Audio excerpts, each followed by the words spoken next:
தீபிகா, இந்த சட்டமன்ற தேர்தலுக்கு முன்னதாக 71 மாவட்ட தலைவர்கள் தமிழகத்தில் நியமிக்கப்பட்டார்கள். நியமிக்கப்பட்ட மாவட்ட தலைவர்களுக்கு சுயமரியாதையோடு அவர்கள் பணியாற்ற வேண்டும், யாருடைய அழுத்தத்திற்கும் ஆளாகக்கூடாது என்று காங்கிரஸ் கட்சியின் பிரவீன் சக்கரவர்த்தி உள்ளிட்ட பலர் அந்த மாவட்ட தலைவர்களுக்கு வாழ்த்து தெரிவித்தது சர்ச்சையை ஏற்படுத்திய சூழ்நிலையில் இந்த மாவட்ட தலைவர்களோடு நாளை ராகுல் காந்தி முதன்முறையாக ஆலோசனை நடத்துகிறார். அதில் தமிழக சட்டமன்ற தேர்தலில் காங்கிரஸ் கட்சியின் நிலைப்பாடு என்ன மற்றும் காங்கிரஸ் கட்சியின் கோரிக்கைகளான அந்த கூடுதல் சீட்டுகளின் எண்ணிக்கை, உள்ளாட்சி தேர்தலில் பிரதிநிதித்துவம் மற்றும் ஆட்சியில் பங்கு, எத்தனை தொகுதிகளில் நாம் போட்டியிடுவது தொடர்பாக திமுகவிடம் பேசலாம் என்பது உள்ளிட்ட பல்வேறு அம்சங்கள் குறித்து நேரடியாகவே ராகுல் காந்தி அந்த மாவட்ட பிரதிநிதிகளிடம் பேச இருக்கிறார். மாவட்ட தலைவர்கள் 71 பேரிடமும் அவர் கலந்தாலோசனை நடத்த இருக்கிறார். இந்த கலந்தாலோசனைக்கு பிறகு திமுகவிடம் இறுதியாக எத்தனை சீட்டுகளில் போட்டியிடுவது என்பது குறித்து அவர்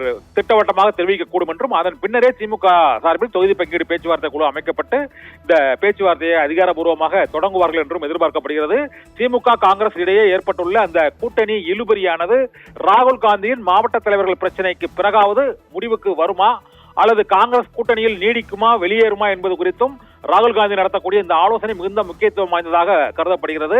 காங்கிரஸ் கட்சியை பொறுத்தவரை அந்த கட்சியின் முக்கிய தலைவர்களாக திகழும் காங்கிரஸ் கட்சியின் தமிழக காங்கிரஸ் தலைவர் செல்வ பிறந்தகை மற்றும் முன்னாள் நிதியமைச்சர் ப சிதம்பரம் உள்ளிட்ட அந்த கட்சியின் முக்கிய தலைவர்கள், பீட்டர் அல்போன்ஸ் உள்ளிட்ட அந்த கட்சியின் முக்கிய தலைவர்கள், முன்னாள் தலைவர்களுக்கான அந்த எம்எல்ஏக்களுக்கான கோட்டாக்கள் இருக்கிறது. அவரவர்கள் ஆதரவாளர்களுக்கு இத்தனை சீட்டுகள் என்பதுதான் காங்கிரஸ் கட்சியை பொறுத்தவரை எம்எல்ஏக்கள் தொகுதியை முடிவு செய்யக்கூடிய அம்சங்களாக இருக்கும். இதில் இந்த கோஷ்டி தலைவர்கள் பெரும்பான்மையானவர்கள் திமுக கூட்டணிக்கு ஆதரவாக இருப்பதாகவும், ஒரு சிலர் மட்டும் இந்த கூட்டணி வேண்டாம், தமிழக வெற்றி கழகத்தோடு கூட்டணி வைத்து வெளியேறலாம் என்ற கருத்தோடு இருப்பதாகவும் கூறப்படுகிறது.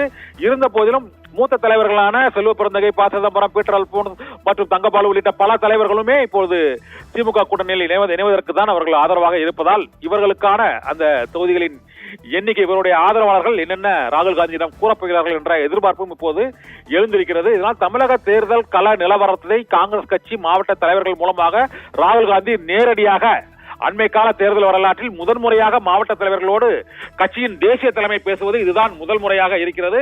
2021 தேர்தலில் இது போன்ற ஆலோசனைகள் எதுவும் நடத்தப்படவில்லை. இந்த தொகுதி பங்கீடு பேச்சுவார்த்தை குழு மட்டும்தான் இங்குள்ள கூட்டணி கட்சிகளோடு பேச்சுவார்த்தை நடத்தி அந்த தொகுதி எண்ணிக்கை மற்றும் கூட்டணியில் நம்மளுடைய கட்சியுடைய நிபந்தனைகளை முன்வைப்பது அந்த தொகுதி பங்கீடு பேச்சுவார்த்தை குழு தான் அமைக்கும். இந்த முறை முதன்முறையாக ராகுல் காந்தியே இந்த மாவட்ட தலைவர்களோடு பேச்சுவார்த்தை கலந்து ஆலோசனை நடத்த இருப்பதால் திமுக காங்கிரஸ் கூட்டணி இடையே ராகுல் காந்தி எடுக்க போகிற முடிவு என்ன என்பது இப்போது மீண்டும் கேள்விக்குறியாகி இருக்கிறது.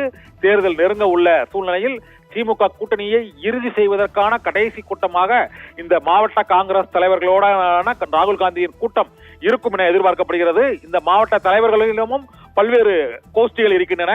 அதிலும் செல்வ பிறந்தகை கோஷ்டி மற்றும் ப சிதம்பரம் அணியினர், பீட்டர் அல்போன்ஸ் அணியினர், தங்கபாலு அணியினர் மற்றும் சுதர்சன நாஜியப்பன், மாணிக்க தாகூர் உள்ளிட்டோர் அணியினர் என பல்வேறு அணியினர் இருப்பதால் இந்த அணியினர் ராகுல் காந்தியிடம் தெரிவிக்கும் கருத்துக்களை பொறுத்து திமுகவிடம் கேட்கக்கூடிய தொகுதிகளின் எண்ணிக்கையை கடைசி கட்டமாக உறுதி செய்து அதை திமுக தலைமையிடம் ராகுல் காந்தி தெரிவிப்பார் என எதிர்பார்க்கப்படுகிறது. அதன் பின்னரே தொகுதி பங்கீடு பேச்சுவார்த்தை குழு அமைக்கப்படும் என்றும் இப்போதைய இந்த ராகுல் காந்தியின் அந்த குழு கூட்டத்தின் மூலமாக தெரிய வருகிறது. தீபிகா.